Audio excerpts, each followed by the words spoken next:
Here are my Premier League predictions, mainly talking about Manchester United versus Liverpool, the biggest game in England. Every other fixture, I'll be making a quick prediction as well.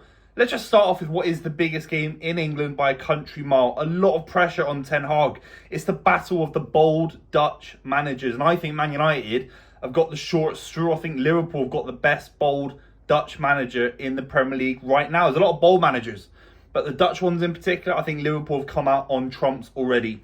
I'm seeing more of a philosophy. I'm seeing more of an attacking play. I'm seeing a midfield that is far harder to break through and has far more control of a game of football than I think I've ever seen Erik Ten Hag perform at Manchester United. Now, obviously, Ten Hag fans would come out and say, well, Ten Hag's philosophy is to get it to the wingers and be more counter-attacking.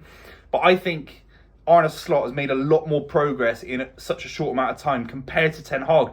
Maybe that's a very harsh criticism and a little bit inaccurate based on how few games Arne Slot has managed, and he's not managed a big game yet. This is a big game. But I just think the way they smashed Brentford and Liverpool at the start of the season was a very, very big result as well. They look absolutely in control of football matches in a whole new way. And I think there's a lot of pressure on Manchester United. They've made a lot of signings. Every time they make these signings, I know it comes in this kind of new guise where, you know, Ugart comes through, De Ligt comes through, Lenny Yoro comes through.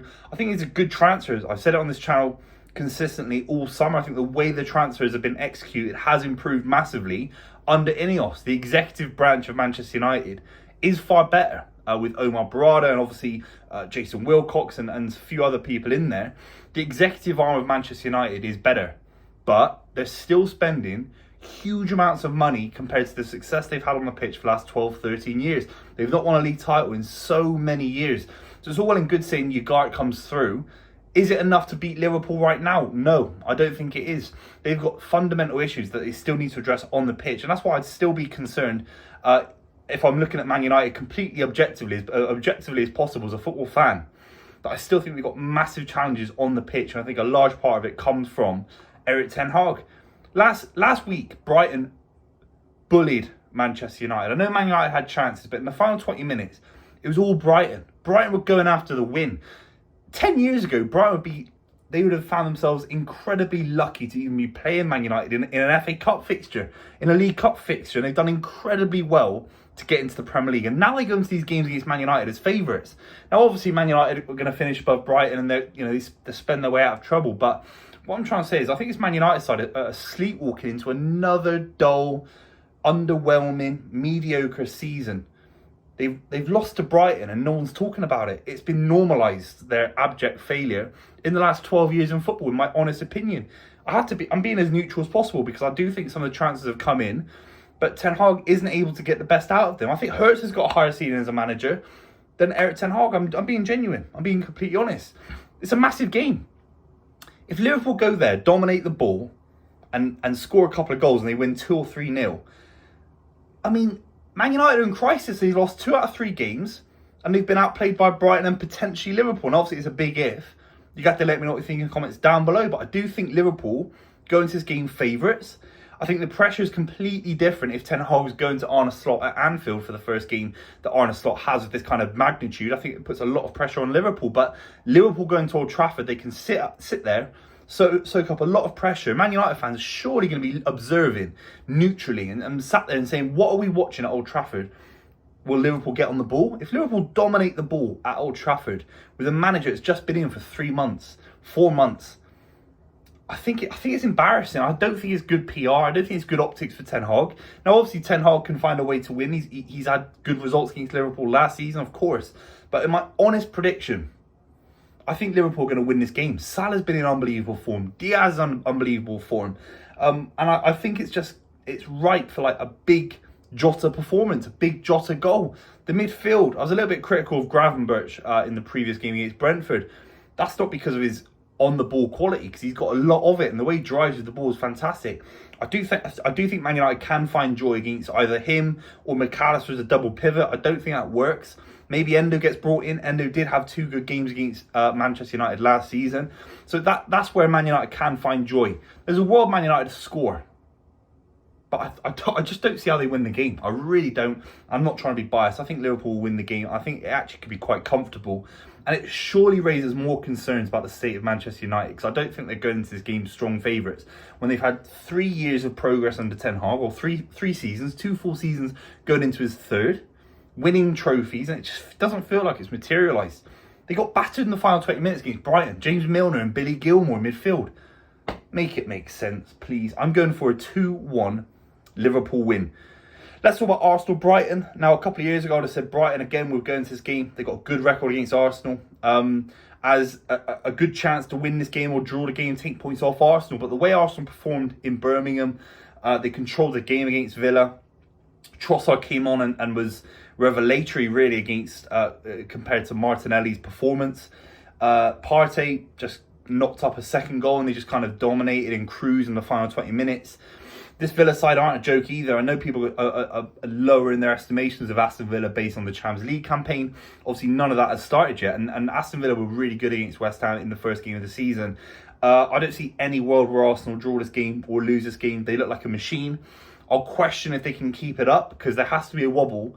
But they've started this season as if it's March, April, May of last season. There's almost a continuity with this side. This squad looks very, very similar. Obviously pumped up with Moreno. Interesting to see if he'll play in the game. Calafiori as well. Aaron Ramsdale kind of trimming the fat of players that are kind of nonsense players that will never be world class. But it looks like a very, very similar 11. And I think Arsenal will bully Brighton and have too much quality for Brighton. They obviously lost O'Reilly to Crawley Town in the League Cup game this week. £25 million signing down the drain. Very unlucky. Not down the drain, because I'm sure he'll come back. He's only 23 years old. Very exciting midfielder from Celtic. I just don't see how that's going to... I do see how it's going to work. I think he's a fantastic player, but it's a big shame for Brighton that their midfield option, they had to play James Milner there last week against Man United. It's a shame that he's injured going into this Arsenal game.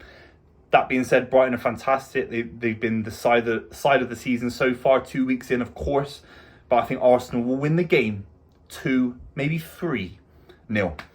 West Ham, Man City. This is all about Erling Haaland. I mean, after the Ipswich game, you're looking at a kid, 24 years old, who averages a hat-trick every 10 games in the Premier League. Make it make sense. If he gets on the ball, a couple of chances, he'll score 2.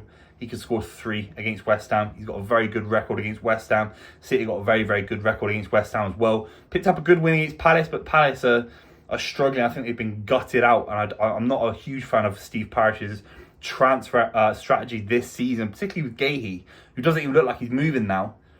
Anderson leaving, Elise leaving, maybe Eze. Maybe it's a little bit too quick to say that one. But I just think Palace have been a little bit unlucky, and West Ham picked up a win. This kind of 4-1-4-1 that they've got going on with Soucek, Paqueta, Kudus, Jared Bowen had a great game against Palace. It looks far more sort of powerful and rangy, and they've got more of an energy about them, a potency about them. Maybe David Moyes used to sit deep a little bit, but I do think City will be far too strong. Rodri as well could be potentially starting this game, which would be a whole different level. He's the best player in the world by a country mile. Let's move on to Chelsea Palace. The way they destroyed Wolves, the way Palace are falling, I think they'll dominate Palace, and I think they'll win that game pretty standard. Very, very impressed with how the goal scoring. Cole Palmer's finish was just like Ronaldinho stuff. I just love that finish. Madueke, gas to see him performing well as well.